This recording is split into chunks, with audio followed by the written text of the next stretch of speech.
इतिहास के पन्नों में कुछ नाम ऐसे हैं जो वीरता की मिसाल बन जाते हैं। जब दिल्ली पर मुगलों का आधिपत्य बढ़ रहा था, तभी एक हिंदू योद्धा उठा जिसने 22 लड़ाइयाँ जीतकर दिल्ली पर राज किया। लेकिन भाग्य को कुछ और ही मंजूर था। कौन था वो वीर योद्धा जिसने अकबर को हरा दिया था? जानिए भारत के नेपोलियन हेमचंद विक्रमादित्य की कहानी इस वीडियो में। एग्जाम स्टैंडर्ड में आपका स्वागत है फ्रेंड्स।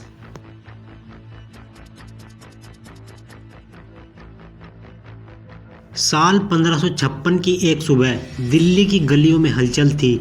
शहर में अफवाहें उड़ रही थी कि कोई वीर योद्धा आया है जिसने मुगलों को धूल चटा दी है। लोग एक दूसरे से पूछ रहे थे कि कौन है वो?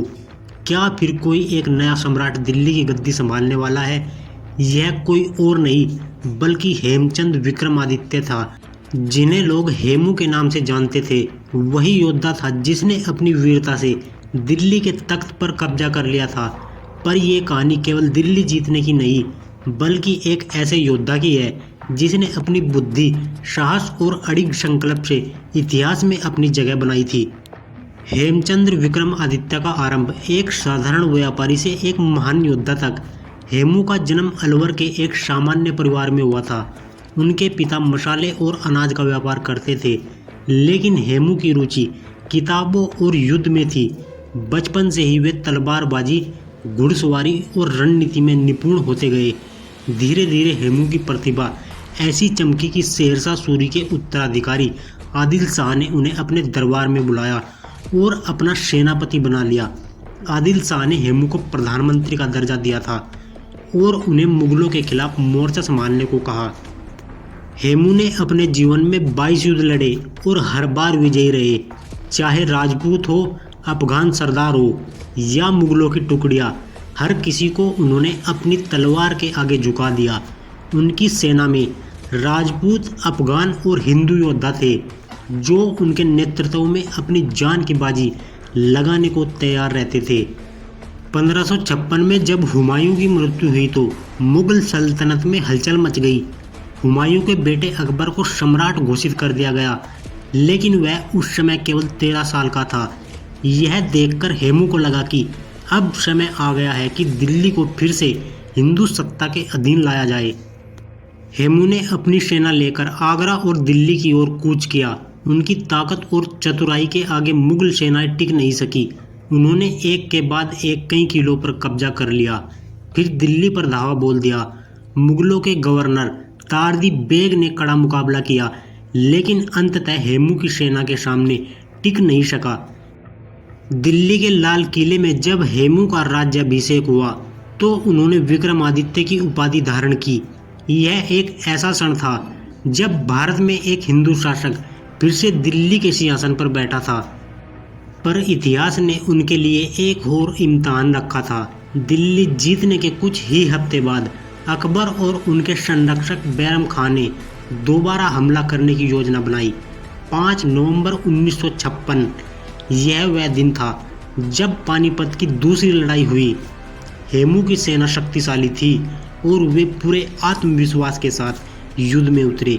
वे अपने सफ़ेद हाथी हवाई पर सवार होकर सेना का नेतृत्व कर रहे थे। उनकी रणनीति इतनी सटीक थी कि मुगलों की सेना में हाहाकार मच गई। अकबर की सेना बिखरने लगी थी और ऐसा लग रहा था कि हेमू फिर से विजयी होंगे। लेकिन तभी एक तीर आकर हेमू की आंख में धंस गया। यह तीर अली कुली शेबानी की सेना ने चलाया था। हेमू का शरीर कांप उठा, पर वे गिरे नहीं। उन्होंने लड़ाई जारी रखी, लेकिन फिर धीरे धीरे उनका संतुलन बिगड़ने लगा। अचानक वे बेहोश होकर अपने हाथी से नीचे गिर पड़े। युद्ध का पासा पलट चुका था। बिना सेनापति के हेमू की सेना का मनोबल टूट गया और मुगलों ने हमला तेज कर दिया। देखते ही देखते हेमू के सैनिक या तो मारे गए या भाग खड़े हुए।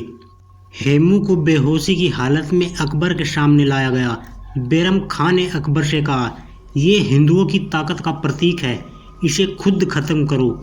लेकिन नाबालिग अकबर ने ऐसा करने से मना कर दिया।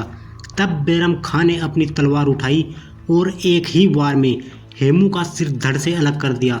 इतिहासकारों के अनुसार हेमू की मृत्यु के बाद उनके सैनिकों और परिवार वालों पर अत्याचार किए गए।